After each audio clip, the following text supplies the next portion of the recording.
तो आज भिडियो आम आलोचना करवा सर्वनामर प्रकार भेद विषय क्या विषय ना सर्वनामर प्रकार भेद विषय ताले प्रीवियस क्लास रे आम आलोचना करथिले आ तुम माने देखिथिलो जे आमे कहिथिले जे सर्वनाम होउजी सात भाग रे विभक्त। प्रीवियस क्लास रे आम आलोचना करथिले कोन आलोचना करथिले टी कहि दउजी। प्रीवियस क्लास रे आम आलोचना करथिले सर्वनाम कोन, सर्वनाम काहाकू कुहा जाए, ठीक अछि।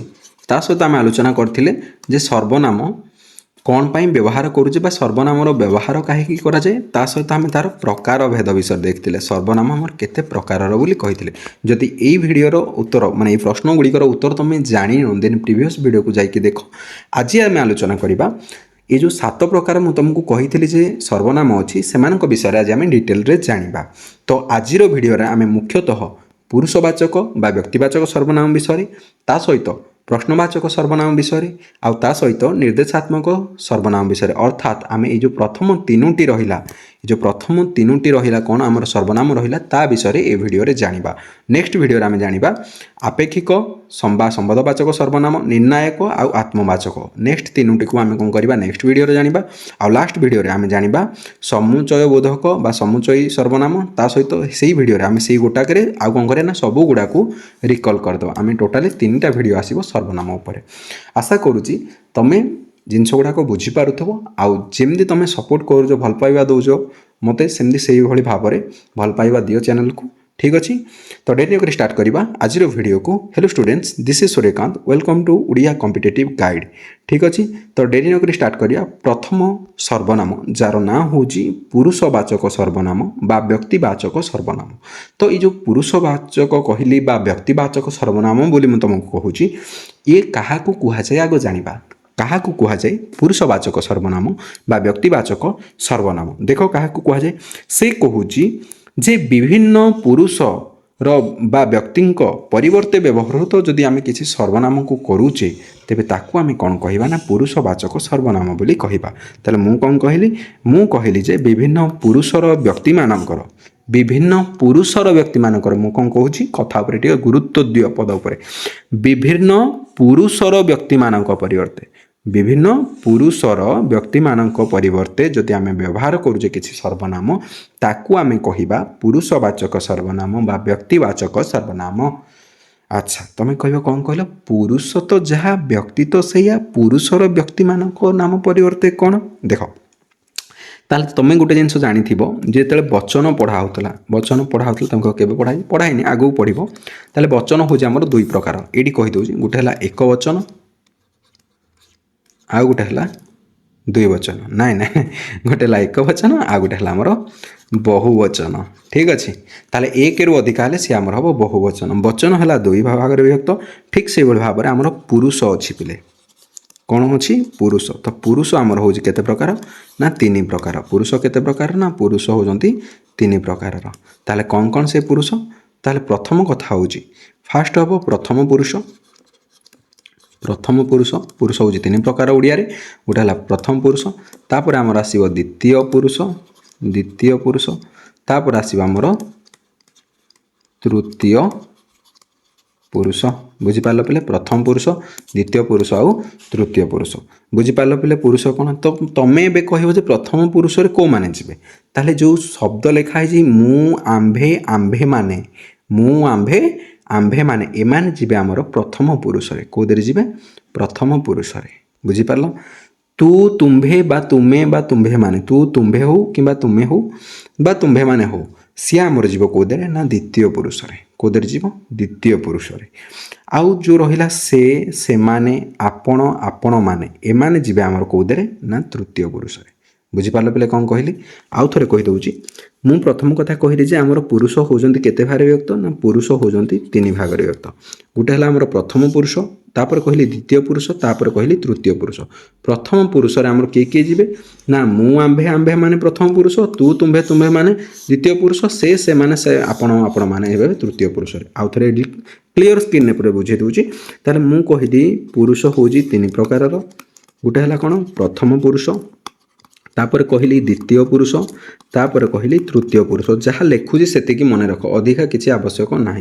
ताहले प्रथम पुरुष रे मु कहबी किए गला ना प्रथम पुरुष रे गला मु आंभे ଆମ୍ଭେମାନେ। ମୁଁ ଆମ୍ଭେ ଆମ୍ଭେମାନେ। ଦ୍ୱିତୀୟ ପୁରୁଷରେ ଗଲା ତୁ ତୁମ୍ଭେ ବା ତୁମେ, ତୁମେମାନେ ବା ତୁମ୍ଭେମାନେ। ବୁଝିପାରିଲ? ଯାହା କହିଲେ ଚଳିବ। କିନ୍ତୁ ତୃତୀୟ ପୁରୁଷରେ ଯିବ ସେ, ସେମାନେ, ଆପଣ, ଆପଣମାନେ। ବୁଝିପାରିଲ? ତୁମେ କହିବ ଏଠି କ'ଣ କିଛି ଆପଣ ଆପଣମାନେ କହିଲେ, ସେ ସେମାନେ କହିଲେ, ତୁ ତୁମ୍ଭେ କହୁଥିଲ, ପୁଣି ତୁମେ ତୁମେମାନେ କହିଲ। ତାହେଲେ ଏଠି ଏକବଚନ ଆଉ ବହୁବଚନର ଫରକ ଅଛି ପିଲେ, ଆଉ ନହେଲେ କିଛି ନାହିଁ। ଦେଖ ଏଠି ଯେଉଁ ମୁଁ ରହିଲା ଇଏ ଏକବଚନ, ବହୁବଚନ ହେଲେ ଆମ୍ଭେ ହେବ, ତାଠୁ ଅଧିକ ହେଲେ ଆମ୍ଭେମାନେ ବି ହେଇପାରିବ। ତୁ ହେମିତି ହେଉଛି ଏକବଚନ, ତୁମ୍ଭେ ବି କହିଲେ ଏକବଚନ, ତୁମେ କହିଲେ ବି ଏକବଚନ, କିନ୍ତୁ ତୁମେମାନେ କହିଲେ ବହୁବଚନ। ସେ କହିଲେ ଏକବଚନ, ସେମାନେ କହିଲା ମାତ୍ରେ କ'ଣ ହେବ? ବହୁବଚନ। ଆପଣ କହିଲେ ଜଣକୁ ବୁଝାଉଛି ଏକବଚନ, କିନ୍ତୁ ଆପଣମାନେ କହିଲେ ବହୁବଚନ। ହେଲା, ଏତେ ଧ୍ୟାନ ଦେବା ଦରକାର ନାହିଁ। ବାସ୍ ଏତିକି ମନେ ରଖ ଯେ ପ୍ରଥମ ପୁରୁଷର କ'ଣ କ'ଣ ଯାଉଛି? ମୁଁ ଆମ୍ଭେ ଆମ୍ଭେମାନେ, ଦ୍ୱିତୀୟ ପୁରୁଷ ତୁ ତୁମ୍ଭେ ତୁମ୍ଭେମାନେ, ତୃତୀୟ ପୁରୁଷ ହେଉଛି ସେ ସେମାନେ ଆପଣ ଆପଣମାନେ। ମୋ ସହିତ ରିପିଟ୍ କର, ମୁଁ ଯାହା କହୁଛି ସେମ୍ ଜିନିଷ ଆଉ ଥରେ କୁହ। ଲାଷ୍ଟ ଥର ପାଇଁ ତ ମୁଁ ଚାନ୍ସ ଦେଉଛି ପିଲେ, ଆଉ ଥରେ କୁହ। ତା ପୁରୁଷ ହେଉଛି ତିନି ପ୍ରକାରର। ପୁରୁଷ ହେଉଛି କେତେ ପ୍ରକାର? ତିନି ପ୍ରକାରର। ଗୋଟେ ହେଉଛି ପ୍ରଥମ ପୁରୁଷ, ଦ୍ୱିତୀୟ ପୁରୁଷ, ତୃତୀୟ ପୁରୁଷ। ପ୍ରଥମ ପୁରୁଷ, ଦ୍ୱିତୀୟ ପୁରୁଷ, ତୃତୀୟ ପୁରୁଷ। ଆଉ ଥରେ ପ୍ରଥମ ପୁରୁଷ, ଦ୍ୱିତୀୟ ପୁରୁଷ, ତୃତୀୟ ପୁରୁଷ। ତାହେଲେ ତମେ ଜାଣିଲ ପୁରୁଷ ହେଉଛି ତିନି ପ୍ରକାର, ପ୍ରଥମ ପୁରୁଷ, ଦ୍ୱିତୀୟ ପୁରୁଷ, ତୃତୀୟ ପୁରୁଷ। ତାପରେ ମୁଁ ତୁମକୁ କହିଲି ଯେ ପ୍ରଥମ ପୁରୁଷ ହେଉଛି ମୁଁ ଆମ୍ଭେ ଆମ୍ଭେମାନେ ପ୍ରଥମ ପୁରୁଷ। ମୋ ସହିତ କୁହ, ମୁଁ ଆମ୍ଭେ ଆମ୍ଭେମାନେ ପ୍ରଥମ ପୁରୁଷ, ମୁଁ ଆମ୍ଭେ ଆମ୍ଭେମାନେ ପ୍ରଥମ ପୁରୁଷ, ତୁ ତୁମ୍ଭେ ତୁମ୍ଭେମାନେ ଦ୍ୱିତୀୟ ପୁରୁଷ, ତୁ ତୁମ୍ଭେ ତୁମ୍ଭେମାନେ ଦ୍ୱିତୀୟ ପୁରୁଷ, ସେ ସେମାନେ ଆପଣ ଆପଣମାନେ, ସେ ସେମାନେ ଆପଣ ଆପଣମାନେ। ମୋ ସହିତ କୁହ, ସେ ସେମାନେ ଆପଣ ଆପଣମାନେ, ସେ ସେମାନେ ଆପଣ ଆପଣମାନେ। ଲାଷ୍ଟ ଥର ସେ ସେମାନେ ଆପଣ ଆପଣମାନେ ହେଉଛନ୍ତି ଆମର ତୃତୀୟ ପୁରୁଷ। ତାହେଲେ ଆଶା କରୁଛି ତୁମେ ଏଇ ତିନିଟାକ ପୁରୁଷ ବିଷୟରେ ଜାଣିପାରିଥିବ। ତାହେଲେ ଏଇ କ'ଣ କ'ଣ ପୁରୁଷ? ତାହେଲେ ଏକାବେଳେ ଯଦି କହିବି ତିନିଟାକ ପୁରୁଷର କେବଳ ଉଦାହରଣ ଦିଅ, ତାହେଲେ ମୁଁ ଆମ୍ଭେ ଆମ୍ଭେ ଆମେମାନେ, ତୁ ତୁମ୍ଭେ ତୁମ୍ଭେମାନେ, ସେ ସେମାନେ ଆପଣ ଆପଣମାନେ ହେଉଛନ୍ତି ଆମର କ'ଣ? ନା ତିନିଟାକ ପୁରୁଷର ଉଦାହରଣ। ମୁଁ ଆମ୍ଭେ ଆମ୍ଭେମାନେ, ତୁ ତୁମ୍ଭେ ତୁମ୍ଭେମାନେ, ସେ ସେମାନେ ଆପଣ ଆପଣମାନେ। ଆଶା କରୁଛି ତୁମେ ବୁଝିପାରିଥିବ ଯେ କେଉଁ ଗୁଡ଼ାକ ପୁରୁଷବାଚକ ସର୍ବନାମ ବା ବ୍ୟକ୍ତିବାଚକ ସର୍ବନାମ। ପୁରୁଷବାଚକ ସର୍ବନାମର ଅନ୍ୟ ନାମ ହେଉଛି ବ୍ୟକ୍ତିବାଚକ ସର୍ବନାମ। କାରଣ ଇଏ କ'ଣ କରୁଛି ନା ବିଭିନ୍ନ ପ୍ରକାର ପୁରୁଷର ବ୍ୟକ୍ତିକୁ ବୁଝାଉଛି ବା ବ୍ୟକ୍ତିଙ୍କ ପରିବର୍ତ୍ତରେ ଇଏ କ'ଣ କରୁଛି ନା ସର୍ବନାମ ଗୁଡ଼ିକ ବ୍ୟବହାର ହେଉଛି। ତ ୟାକୁ ଆମେ କ'ଣ କହିଲେ? ପୁରୁଷବାଚକ ସର୍ବନାମ ବା ବ୍ୟକ୍ତିବାଚକ ସର୍ବନାମ। ଯେଉଁମାନଙ୍କୁ ଲାଗୁଛି ଯେ ମୋ ଭଏସ୍ ଟିକେ ଡାଉନ୍ ଅଛି କିମ୍ବା ସ୍ପିଡ୍ ହେଇଯାଉଛି, ସେମାନେ ଭିଡ଼ିଓର ସେଟିଂକୁ ଯାଇକି ତୁମେ କ'ଣ କରିପାରିବ? ଯଦି ସ୍ପିଡ୍ ହେଉଛି ଦେନ୍ କମେଇ ପାରିବ, ଯଦି ଅଧିକ ସ୍ପିଡ୍ ଦରକାର ଦେନ୍ ବଢ଼େଇ ପାରିବ, ଆଉ ଭିଡ଼ିଓର କ୍ୱାଲିଟିକୁ ବି ତୁମେ କ'ଣ କରିବ? ଏନହାନ୍ସ କରିପାରିବ ବା ବଢ଼େଇ ପାରିବ। ଠିକ୍ ଅଛି? ତ ଇଏ ଥିଲା ଆମର ପ୍ରଥମ ସର୍ବନାମ, ଯାହାର ନାଁ ହେଉଛି ପୁରୁଷବାଚକ ବା ବ୍ୟକ୍ତିବାଚକ ସର୍ବନାମ। ଏବେ ଆଲୋଚନା କରିବା ତାର ଉଦାହରଣ ବିଷୟରେ। ଯେମିତି ପ୍ରଥମ ପୁରୁଷରେ ମୁଁ କ'ଣ କହିଥିଲି ତୁମକୁ? ନା ଉଦାହରଣ ଦେଖ ଲେଖା ହେଇଛି ମୁଁ ଜଣେ ଛାତ୍ର। ଏଠି କ'ଣ ଲେଖା ହେଇଛି? ମୁଁ ଜଣେ ଛାତ୍ର। ତାହେଲେ ଏଠି ଯଦି ମୁଁ କହିବି ତାହେଲେ ଏଠି ପୁରୁଷବାଚକ ସର୍ବନାମ ବା ଯଦି କହିବା ତାହେଲେ ଏଠି କ'ଣ ଲେଖା ହେଇଛି? ନା ମୁଁ ହେଉଛି ଏଠି ପୁରୁଷବାଚକ ବା ବ୍ୟକ୍ତିବାଚକ ସର୍ବନାମ। ଏଠି ମୁଁଟା ହେଉଛି ପୁରୁଷବାଚକ ବା ବ୍ୟକ୍ତିବାଚକ ସର୍ବନାମ। ତୁମେ କୁହ ତାହେଲେ ମୁଁଟା, ଆଚ୍ଛା ପିଲେ ତୁମେ ନିଜେ କୁହ ଏ ମୁଁଟା କେଉଁ ପୁରୁଷରେ ଯାଉଛି? ତୁମେ କହିବ ଏବେ ପା କହିଥିଲ ଇଏ ଆମର କେଉଁଥିରେ ଯିବ? ନା ପ୍ରଥମ ପୁରୁଷ। ମୁଁ କହିବି ତାହେଲେ ମୋତେ କହିଦିଅ ତାର ସିରିଜଟା। ପ୍ରଥମ ପୁରୁଷରେ କ'ଣ କ'ଣ ଥିଲା? ତ ମୋତେ କହିବ ମୁଁ ଆମ୍ଭେ ଆମ୍ଭେମାନେ, ମୁଁ ଆମ୍ଭେ ଆମ୍ଭେମାନେ। ଗୁଡ୍, ବଢ଼ିଆ। ତାପରେ ଦେଖିବା ଦ୍ୱିତୀୟ ଉଦାହରଣକୁ। ଦ୍ୱିତୀୟ ଉଦାହରଣ ସେମିତି କ'ଣ ଦେଇଛି ପିଲେ ଦେଖ। ଦ୍ୱିତୀୟ ଉଦାହରଣ ଦେଇଛି ନା ଆପଣ ନିଶ୍ଚୟ ଆସିବେ। ଏଇ ଯେଉଁ ବାକ୍ୟଟା ରହିଲା ଆପଣ ନିଶ୍ଚୟ ଆସିବେ, ଏଇ ଦେରେ ଯେଉଁ ଆପଣ ଅଛି ମୁଁ କହିବି ଇଏ କେଉଁ ପୁରୁଷର? ବର୍ତ୍ତମାନ ତୁମେ ଏଠୁ ମନେ ପକାଅ ସାର୍ କହିଥିଲେ ପ୍ରଥମ ପୁରୁଷ ହେଉଛି ମୁଁ ଆମ୍ଭେ ଆମ୍ଭେମାନେ, ତୁ ତୁମ୍ଭେ ତୁମେମାନେ ହେଉଛି ଦ୍ୱିତୀୟ, ସେ ସେମାନେ ଆପଣ ଆପଣମାନେ ହେଉଛନ୍ତି ତୃତୀୟ। ତାମାନେ ଏଇଠି ଯେଉଁ ଆପଣ ଅଛି ଇଏ ଆମର କ'ଣ ହେବ? ନା ଇଏ ଆମର ହେବ ତୃତୀୟ ପୁରୁଷ। ତେଣୁ ୟାର ଯଦି ସର୍ବନାମର ନାଁ କହିବା ଇଏ ଆମର ହେବ ତୃତୀୟ ପୁରୁଷ ସର୍ବନାମ ବା ତୃତୀୟ ପୁରୁଷ ବ୍ୟକ୍ତିବାଚକ ସର୍ବନାମ। ବୁଝିପାରିଲ?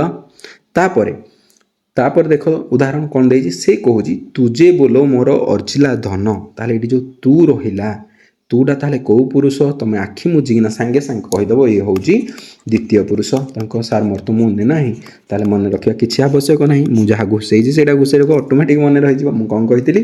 ମୁଁ ଆମ୍ଭେ ଆମ୍ଭେମାନେ, ତୁ ତୁମ୍ଭେ ତୁମ୍ଭେମାନେ। ତାହେଲେ ଏଠି ତୁଟା ହେଉଛି କ'ଣ? ନା ଦ୍ୱିତୀୟ ପୁରୁଷ।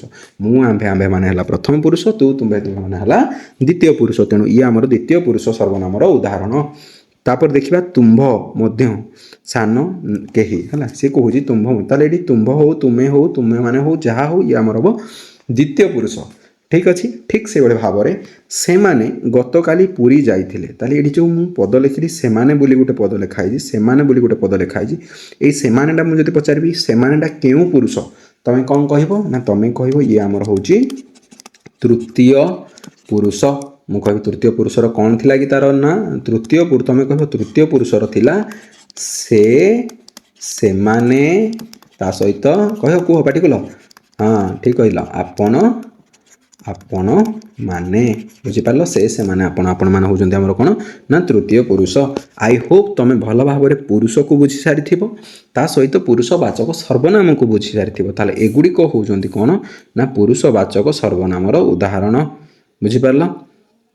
ତାପରେ ଯିବା ଦ୍ୱିତୀୟ ସର୍ବନାମକୁ, ଯାହାର ନାଁ ହେଉଛି ପ୍ରଶ୍ନବାଚକ ସର୍ବନାମ। ଦ୍ୱିତୀୟ ସର୍ବନାମର ନାଁ ହେଉଛି କ'ଣ ନା ପ୍ରଶ୍ନବାଚକ ସର୍ବନାମ। ତାମାନେ ଏମିତି କିଛି ସର୍ବନାମ, ତୁମେ ତା ନାଁରୁ ଜାଣିପାରୁଥିବ ନା କ'ଣ ନା ଏମିତି କିଛି ସର୍ବନାମ ବୋଧେ ହେଇଥିବ ଯେଉଁ ସର୍ବନାମ ଗୁଡ଼ିକ ପ୍ରଶ୍ନ ପଚାରିଲା ବେଳେ ବ୍ୟବହାର ହେଉଥିବ। ତାହେଲେ ପ୍ରଶ୍ନ ପଚାରିବା ପାଇଁ ଯଦି କିଛି ସର୍ବନାମକୁ ଆମେ ବ୍ୟବହାର କରୁଛେ ତାକୁ ଆମେ କହିବା ପ୍ରଶ୍ନବାଚକ ସର୍ବନାମ। ଦେଖ ମୁଁ ତଳେ ଲେଖିଦେଇଛି ଯେ ପ୍ରଶ୍ନ ପଚାରିବା ପାଇଁ ଉଦ୍ଦିଷ୍ଟ ସର୍ବନାମକୁ ଆମେ କ'ଣ କହିଲେ ନା ପ୍ରଶ୍ନବାଚକ ସର୍ବନାମ। ତୁମେ କହିବ ତାହେଲେ ପ୍ରଶ୍ନ ପଚାରିବା ପାଇଁ କ'ଣ କ'ଣ ସର୍ବନାମ ଅଛି ଯେଉଁଗୁଡ଼ିକ ଉଦ୍ଦିଷ୍ଟ? ମୁଁ କହିବି ଦେଖ, ଆମେ ସାଧାରଣତଃ ପ୍ରଶ୍ନ ପଚାରିବା ପାଇଁ ଏଇସବୁ ଶବ୍ଦକୁ ବ୍ୟବହାର କରୁ। ନା କେଉଁ ଶବ୍ଦ? ଏଇ ଶବ୍ଦ ଗୁଡ଼ିକ କ'ଣ କ'ଣ ନା ପ୍ରଥମ ଶବ୍ଦ ହେଉଛି ତୁମମାନଙ୍କ ସାମ୍ନାରେ ଦେଖ ସ୍କ୍ରିନ୍ ଉପରେ ଅଛି କିଏ, ଦ୍ୱିତୀୟ ଶବ୍ଦ ହେଉଛି କ'ଣ, ତୃତୀୟ ହେଉଛି କେଉଁ, ତାପରେ ହେଉଛି କାହାକୁ, କେଉଁଠି, କାହିଁକି। ଏଇସବୁ ଶବ୍ଦ ପିଲା ଆମେ ବ୍ୟବହାର କରୁ ପ୍ରଶ୍ନ ପଚାରିବା ପାଇଁ। କିଏ, କ'ଣ, କେଉଁ, କାହାକୁ, କେଉଁଠି, କାହିଁକି। ହେଲା, କିଏ, କ'ଣ, କେଉଁ, କେଉଁଠି, କାହାକୁ, କାହିଁକି। ମନେ ରହିଲା? କିଏ, କ'ଣ, କେଉଁ, କେଉଁଠି, କାହାକୁ, କାହିଁକି। ହେଲା, 2-3 ଥର ରିପିଟ୍ ମାରିଦେଲେ ଅଟୋମେଟିକ୍ ମନେ ରହିଯିବ। ତାର ଉଦାହରଣ ସହିତ ବର୍ତ୍ତମାନ ଆମେ ଦେଖିବା ଯେ ପ୍ରଶ୍ନବାଚକ ସର୍ବନାମର କିଛି ଉଦାହରଣ। ତାହେଲେ ପ୍ରଥମ ଉଦାହରଣରେ କହୁଛି, ପ୍ରଥମ ଉଦାହରଣ କ'ଣ କହୁଛି ନା ତୁମେ କିଏ। ଏଠି ପ୍ରଶ୍ନବାଚକ ସର୍ବନାମରେ କ'ଣ ଅଛି? କିଏ। ତାପରେ ତୁମେ କେମିତି ଜାଣିବ ନା ଏଠି ପ୍ରଶ୍ନବାଚକ ପିଲେ ସବୁ ବାକ୍ୟର ଶେଷରେ ଦେଖ ପ୍ରଶ୍ନବାଚକ ଅଛି। କ'ଣ ଅଛି? ପ୍ରଶ୍ନବାଚକ ଅଛି। ତୁମେ ଜାଣିଦେଲ ଯେ ପ୍ରଶ୍ନବାଚକ ସର୍ବନାମର ଉଦାହରଣ ହେଇଥାଇପାରେ, କାରଣ ପ୍ରଶ୍ନବାଚକ ଚିହ୍ନ ରହିଲେ ସେଇଆ ହିଁ ହେବ। ହେଲା, ତ ଏଠି ଯଦି ଆମେ ଦେଖିବା ତାହେଲେ ତୁମେ କିଏ ଯେଉଁ ଲେଖା ହେଇଛି, ଏଠି କିଏଟା ଆମର ହେଉଛି କ'ଣ ନା ପ୍ରଶ୍ନବାଚକ ସର୍ବନାମ। ତା ତଳେ ଲେଖା ହେଇଛି ପିଲାଟି କ'ଣ କହୁଛି। ଦ୍ୱିତୀୟରେ କ'ଣ ଲେଖା ହେଇଛି? ପିଲାଟି କ'ଣ କହୁଛି। ତାହେଲେ ଏଠି କ'ଣ ହେଉଛି ପିଲା ଆମର କ'ଣ ନା କ'ଣ ହେଉଛି ଆମର ପ୍ରଶ୍ନବାଚକ ସର୍ବନାମ। ଠିକ୍ ସେଭଳି ଭାବରେ ଯଦି ତୃତୀୟ ବାକ୍ୟକୁ ଆମେ ଯିବା ତାହେଲେ ତୃତୀୟ ବାକ୍ୟରେ ଲେଖା ହେଇଛି କେଉଁ ଗ୍ରାମରେ ତୁମର ଘର। ତାହେଲେ ଏଠି ଯେଉଁ କେଉଁ ରହିଲା ଇଏ ଆମର ହେଉଛି କ'ଣ ନା ପ୍ରଶ୍ନବାଚକ ସର୍ବନାମ। ଠିକ୍ ସେଭଳି ଭାବରେ ଚତୁର୍ଥରେ ଲେଖା ହେଇଛି ତୁମେ କାହାକୁ ଖୋଜୁଛ। ତୁମେ କାହାକୁ ଖୋଜୁଛ। ହେଲା, ତାହେଲେ ଏଠି ଯେଉଁ କାହାକୁ ଲେଖା ହେଲା ଇଏ ବି ଆମର ରହିବ କ'ଣ ନା ପ୍ରଶ୍ନବାଚକ ସର୍ବନାମର ଉଦାହରଣ।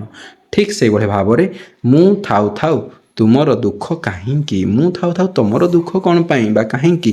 ତାହେଲେ ଯେଉଁ କାହିଁକିଟା ହେଉଛି କ'ଣ ନା ଗୋଟେ ପ୍ରଶ୍ନବାଚକ ସର୍ବନାମ। ଆଶା କରୁଛି ତୁମେ ଜାଣିପାରିଥିବ କେଉଁ ଗୁଡ଼ିକ ପ୍ରଶ୍ନବାଚକ ସର୍ବନାମ। ତ ଆଉ ଥରେ ମୁଁ ତୁମକୁ କହିଦେଉଛି ନା ପ୍ରଶ୍ନବାଚକ ସର୍ବନାମ କହିଲା ମାତ୍ରକେ ଯେଉଁ ସର୍ବନାମ ଗୁଡ଼ିକୁ ଆମେ ପ୍ରଶ୍ନ ପଚାରିବା ପାଇଁ ବ୍ୟବହାର କରିଥାଉ ତାକୁ ଆମେ କହିବା ପ୍ରଶ୍ନବାଚକ ସର୍ବନାମ। ସେଗୁଡ଼ିକ ହେଲା କିଏ, କ'ଣ, କେଉଁ, କାହାକୁ, କେଉଁଠି, କାହିଁକି। ମନେ ରହିଲା? କିଏ, କ'ଣ, କେଉଁ, କେଉଁଠି, କାହାକୁ, କାହିଁକି। କିଏ, କ'ଣ, କେଉଁ, କେଉଁଠି, କାହାକୁ, କାହିଁକି। ୟାକୁ ଯଦି ତୁମେ ମନେ ରଖିଲ ଇଏ ଆମର ହେବ କ'ଣ ନା ପ୍ରଶ୍ନବାଚକ ସର୍ବନାମ। ଆଶା କରୁଛି এই ଜିନିଷଟା ତୁମେ ବୁଝି ସାରିଥିବ ଭଲସେ, କାରଣ ମୋ ସହିତ ତୁମେ ଏ ଭିଡ଼ିଓରେ ପ୍ରଥମରୁ ଜାରି ହେଇକି ଅଛ। ଠିକ୍ ଅଛି, ମୋ ସହିତ ଯଦି ଯୋଡ଼ି ହେଇକି ଅଛ ଦେନ୍ ମୋ କଥା ତୁମେ ଆରାମସେ ବୁଝିପାରୁଥିବ।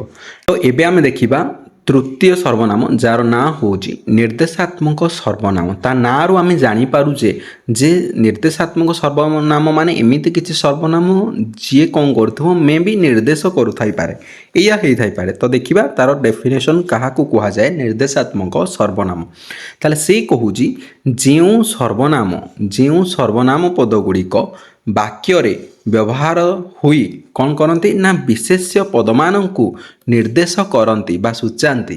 ହେଲା, ତାକୁ ଆମେ କ'ଣ କହିବା ନିର୍ଦ୍ଦେଶାତ୍ମକ ସର୍ବନାମ ବୋଲି କହିବା।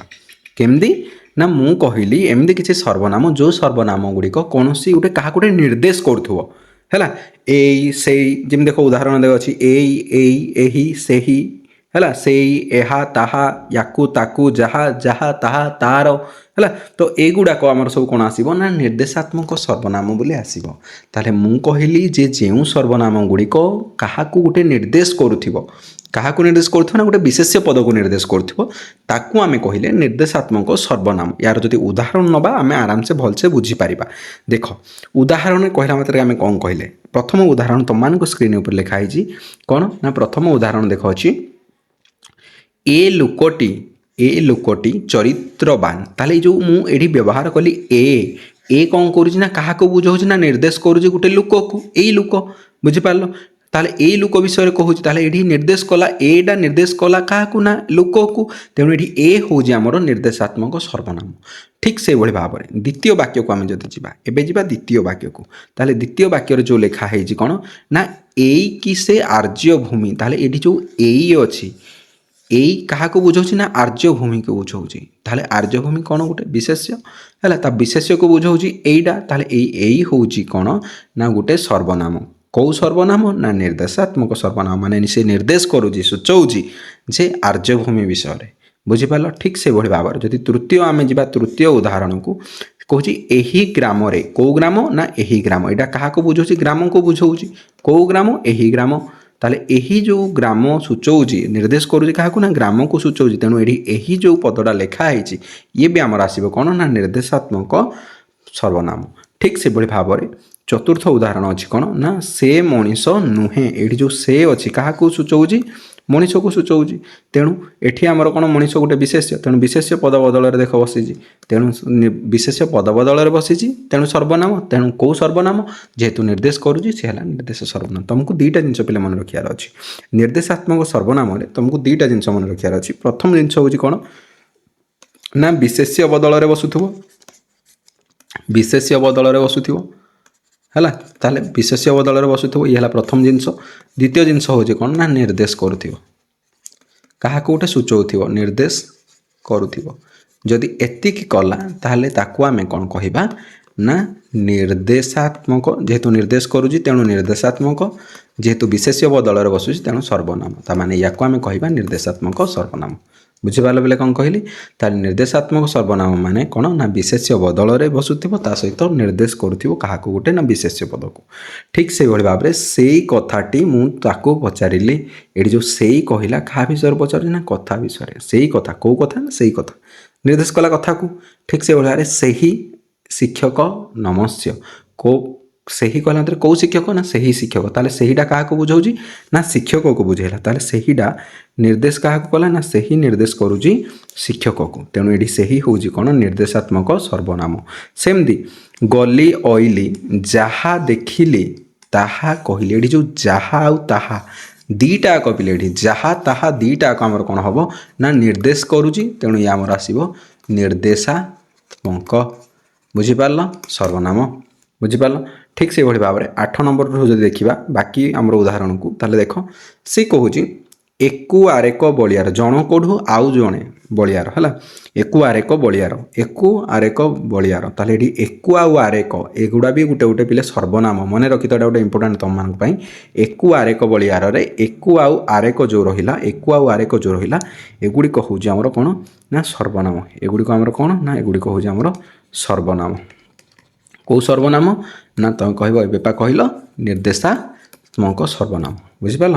ତାହେଲେ ଏକୁ ଆରେକ କହିଲା ସେ ନିର୍ଦ୍ଦେଶ କରୁଛି ୟାକୁ ତାକୁ ହେଲା। ଇଚ୍ଛା ମୁତାବକ ଯାହା ତାହା ଗପ ନାହିଁ, ଯାହା ତାହାଟା ଗୋଟେ ନିର୍ଦ୍ଦେଶ କରୁଛି କାହା କୌଣସି ଗୋଟେ ଟପିକ୍ ଉପରେ ଗପିବା ବିଷୟରେ କହୁଛି। ଠିକ୍ ସେଭଳି ଭାବରେ ତା କଥା ମୋତେ କହନା, ତା କଥା ମାନେ ନିର୍ଦ୍ଦେଶ କରୁଛି କାହା ବିଷୟରେ ଗୋଟେ। ଠିକ୍ ଅଛି, ତା କଥା ମାନେ କାହା ବିଷୟରେ ଗୋଟେ ନିର୍ଦ୍ଦେଶ କରୁଛି, ତେଣୁ ତା କଥା କହିଲା ମାତ୍ରେ ତା କଥା ମୋତେ କହନା ହେଉଛି କ'ଣ ତାଟା ଗୋଟେ ନିର୍ଦ୍ଦେଶ କରୁଛି ଗୋଟେ ବିଶେଷ୍ୟକୁ। ବୁଝିପାରିଲ। ତେଣୁ ଇଏ ହେଉଛି ଆମର କ'ଣ ନା ନିର୍ଦ୍ଦେଶାତ୍ମକ ସର୍ବନାମ। ଆଇ ହୋପ୍ ନିର୍ଦ୍ଦେଶାତ୍ମକ ସର୍ବନାମ ତୁମେ ବୁଝିଥିବ। ତ ଆଜିର ଭିଡ଼ିଓରେ ଆମେ କ'ଣ କ'ଣ ଆଲୋଚନା କଲେ ମୁଁ ଦେଖ କହିଦେଉଛି। ଆଜିର ଭିଡ଼ିଓରେ ଆମେ ଆଲୋଚନା କଲେ ଯେ 7 ପ୍ରକାରର ସର୍ବନାମ ଆମେ ପଢ଼ିଥିଲେ। ସେଥିରେ ପ୍ରଥମ ଆମର ଥିଲା ପୁରୁଷବାଚକ ବା ପ୍ରଶ୍ନବାଚକ, ଯେଉଁଟାକୁ ଆମେ ପୁରୁଷବାଚକ ବା ବ୍ୟକ୍ତିବାଚକ ସର୍ବନାମ, ଯେଉଁଦ୍ୱାରା ଆମେ କହିଲେ ଯେ ଏଠି ତିନିଟା ଏକ ପୁରୁଷକୁ ନେଇକିନା କ'ଣ ହେଇଥିବ ନା ସର୍ବନାମ କରାଯାଇଥିବ। ପ୍ରଥମ ପୁରୁଷରେ ମୁଁ ଆମ୍ଭେ ଆମ୍ଭେମାନେ, ଦ୍ୱିତୀୟ ପୁରୁଷରେ ତୁ ତୁମ୍ଭେ ତୁମ୍ଭେମାନେ, ଆଉ ତୃତୀୟ ପୁରୁଷରେ ସେ ସେମାନେ କିମ୍ବା ଆପଣ ଆପଣମାନଙ୍କୁ ନେଇକିନା ସର୍ବନାମ ଭାବରେ ବ୍ୟବହାର କରାଯାଇଥିବ। ତାର କିଛି ଉଦାହରଣ ମଧ୍ୟ ଆମେ ଦେଖିଥିଲେ। ଠିକ୍ ସେଇଭଳି ଭାବରେ ଆମେ ଦ୍ୱିତୀୟ ସର୍ବନାମ ବିଷୟରେ ଆଲୋଚନା କଲେ, ଯେଉଁଦ୍ୱାରା ଆମେ କହିଲେ ଯେ ଦ୍ୱିତୀୟ ସର୍ବନାମ ହେଉଛି ଆମର ପ୍ରଶ୍ନବାଚକ ସର୍ବନାମ। ମାନେ ଏମିତି କିଛି ସର୍ବନାମ ଯେଉଁଗୁଡ଼ିକ ବ୍ୟବହାର ହୁଏ ପ୍ରଶ୍ନ ପଚାରିବା ପାଇଁ ଉଦ୍ଦିଷ୍ଟ ଥାଏ। ସେଗୁଡ଼ିକ କେଉଁ କେଉଁ ପଦ ହୋଇଥାଇପାରେ, କିଏ, କ'ଣ, କେଉଁ, କାହାକୁ, କେଉଁଠି, କାହିଁକି, ଏଗୁଡ଼ାକ ହୋଇଥାଏ। ହେଇପାରେ। ଠିକ୍ ଅଛି। ତାପରେ ଆମେ ତୃତୀୟରେ ପଢ଼ିଲେ କ'ଣ ନା ନିର୍ଦ୍ଦେଶାତ୍ମକ ସର୍ବନାମ। ଆମେ କହିଲେ ଏମିତି କିଛି ସର୍ବନାମ ଯେଉଁ ସର୍ବନାମ ଗୁଡ଼ିକ ନିର୍ଦ୍ଦେଶ କରୁଥିବ ଗୋଟେ ବିଶେଷ୍ୟ ପଦକୁ। ସେ ସର୍ବନାମ ଗୁଡ଼ିକ କ'ଣ କ'ଣ କହିଲି ନା ଏଇ ଏହି ସେ ସେହି ସେହି ଏହା ତାହା ଏକୁ ଏଣୁ ଯାହା ଯାହା ତାହା ଆଉ ତା ସହିତ ତୁମକୁ ଗୋଟେ ଇମ୍ପୋର୍ଟାଣ୍ଟ ବୋଲି କହିଥିଲି ଏକୁ ଆରେକ। କ'ଣ କହିଲି ଏକୁ, ଏ ଯେଉଁ ଏକୁ ରହିଲା ଆରେକ ରହିଲା ଇଏ ଆମର ଇମ୍ପୋର୍ଟାଣ୍ଟ। ବୁଝିପାରିଲ? ତ ଏଥିସହିତ ଆମର ପ୍ରଥମ ତିନୋଟି ସର୍ବନାମକୁ ଆମେ କମ୍ପ୍ଲିଟ୍ କଲେ এই ଭିଡ଼ିଓରେ। ନେକ୍ସଟ ଭିଡ଼ିଓରେ ଆମେ ଆଲୋଚନା କରିବା 4, 5, 6ର ଯେଉଁ ସର୍ବନାମ ଅଛି। ଆଶା କରୁଛି ଭିଡ଼ିଓ ତୁମକୁ ଭଲ ଲାଗିଥିବ ଆଉ ଭିଡ଼ିଓକୁ ତୁମେ ପ୍ରଥମରୁ ଶେଷ ପର୍ଯ୍ୟନ୍ତ ଦେଖୁଥିବ। ଯଦି ଭିଡ଼ିଓ ଭଲ ଲାଗୁଛି ଦେନ୍ ଭିଡ଼ିଓକୁ ଲାଇକ୍ କର, ସାଙ୍ଗମାନଙ୍କ ସହିତ ସେୟାର କର ଆଉ ଚ୍ୟାନେଲକୁ ସବସ୍କ୍ରାଇବ୍ କର। ଠିକ୍ ଅଛି। ଅଧିକରୁ ଅଧିକ ପିଲାମାନଙ୍କୁ ସେୟାର କର। ଭିଡ଼ିଓର ଗ୍ରୋଥ୍ ହେଉ, ଚ୍ୟାନେଲର ଗ୍ରୋଥ୍ ହେଉ, ତା ସହିତ ଆମ ସମସ୍ତଙ୍କ ପରିବାର ଧୀରେ ଧୀରେ ବଡ଼ ହେଉ।